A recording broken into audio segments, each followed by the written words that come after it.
அல்லாஹு தாலா முதலாக படைத்த படைப்பு என்ன, அதற்கான ஹதீஸ் ஆதாரம் உண்டா அப்படின்ற ஒரு கேள்வி கேட்குறாங்க. ரசூலுல்லாஹி ஸல்லல்லாஹு அலைஹி வஸல்லம் அவர்கள் சொன்னதாக உபாதத் இப்னு ஸாமித் ரலியல்லாஹு அன்ஹு அறிவிக்கக்கூடிய செய்தி திர்மிதி போன்ற கிரந்தங்களில் வருது.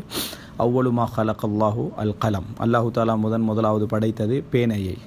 அந்த நேரத்தில் அல்லாஹு தாலா ஃபகால லஹு உக்துப், எழுது என்று அல்லாஹு தாலா சொல்லுவான்.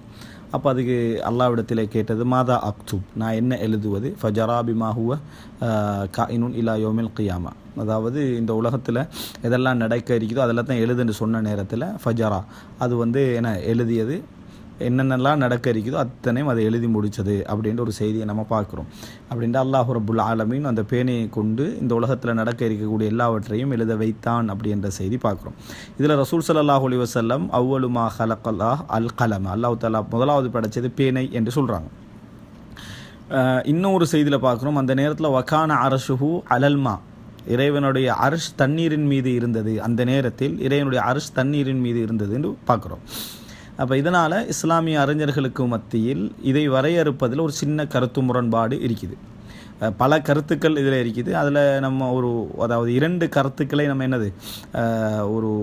அதாவது 3 நிலைப்பாடுகளை நம்ம இந்த இடத்துல என்ன செய்யலாம், ஒரு முக்கியத்துவப்படுத்தி சொல்லலாம்.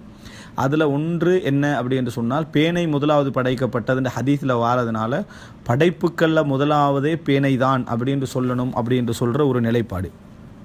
இன்னொன்று இல்லை, இந்த உலக படைப்பு இருக்குது, இந்த உலகம் அண்ட சராசரங்கள் படைக்கப்படுற நேரத்தில் படைக்கப்பட்டது முதலாவது பேனை. அதெல்லாம் இது மட்டும்தான் படைப்புன்றதிலே நம்மளுக்கு தெரியாத வயஹ்லுகு மா லா தஅலமூன், நாங்கள் தெரியாதவற்றையெல்லாம் இறைவன் படைத்து கொண்டிருக்கிறான் அப்படின்ற செய்திகளை நம்ம என்ன செய்கிறோம், பார்க்குறோம்.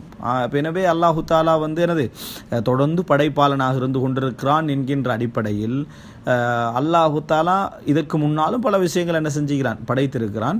ஆனால் இந்த உலக விஷயங்களில் படைத்தது முதலாவது பேனை, அதற்கு முன்னால் படைத்தது என்று பல விஷயங்கள் என்ன செய்யலாம், இருக்கலாம். அதில் முதலாவதாக தண்ணீர் அப்படி என்று சொல்லக்கூடியவங்களை பார்க்குறோம். காரணம் என்னன்னு சொன்னால், எல்லாவற்றையும் நாங்கள் தண்ணீரிலிருந்தே படைத்தோம் என்று இறைவன் சொல்லக்கூடிய அந்த விஷயத்தை வச்சு தண்ணீர் தான் முதலாக படைக்கப்பட்டது அப்படி என்று சொல்கிறாங்க. ஏன்னா அந்த இன்னொரு ஹதீஸில் நான் சொன்ன மாதிரி வக்கான அர்ஷுஹு அல்மா, அந்த நேரத்தில் அதாவது பேனை படைக்கப்படுற நேரத்தில் அர்ஷ் தண்ணீரிலே இருந்தது, தண்ணீரின் மீது இருந்தது அப்படின்னு வரக்கூடிய செய்தியை நம்ம பார்க்குறோம்.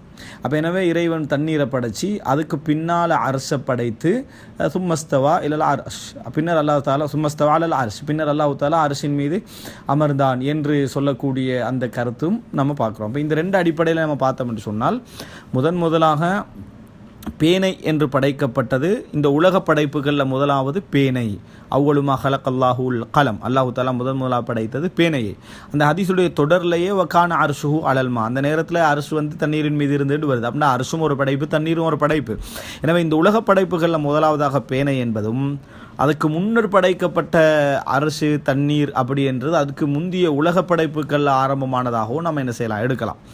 இதில் அரிசி முந்தியதா தண்ணீர் முந்தியாதான்னு கேட்டால், தண்ணீர் தான் முந்தியதென்று சொல்லத்தக்க அமைப்பில் வேறு குர்ஆன் வசனங்களை நம்ம என்ன செய்கிறோம், அல்லாஹ் தாலா எல்லாவற்றையும் தண்ணீரிலிருந்து படைத்தான் என்ற அந்த செய்திகளை பார்க்கின்றதில் முதலாவது தண்ணீரையும் இரண்டாவது இறைவன் அரிசியையும் படைத்தான் நம்ம என்ன செய்யலாம், சொல்லலாம்.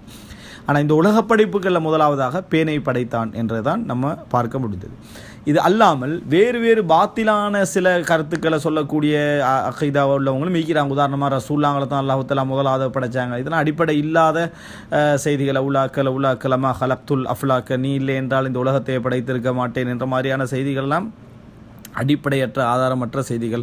இதெல்லாமே வேறு செய்திகள்லாம் சொல்லுவான். மூளையை முதலாவது அல்லாஹ் தஆலா படைத்தான், சிந்தனையை படைத்தான் அப்படின்னு சொல்லி அதெல்லாம் மார்க்க அடிப்படைகளே அற்ற செய்திகள். நான் ஏற்கனவே சொன்ன இந்த சுருக்கம் தான் படைப்புகளில் உள்ள இதெல்லாம் ஃபுரூஉல், அதாவது அகீதாவுடைய சில கிளை அம்சங்களோடு சம்பந்தப்பட்ட விஷயங்கள். அதனால அதில் சின்ன முரண்பாடுகள் என்ன செய்யும், ஏற்படும்.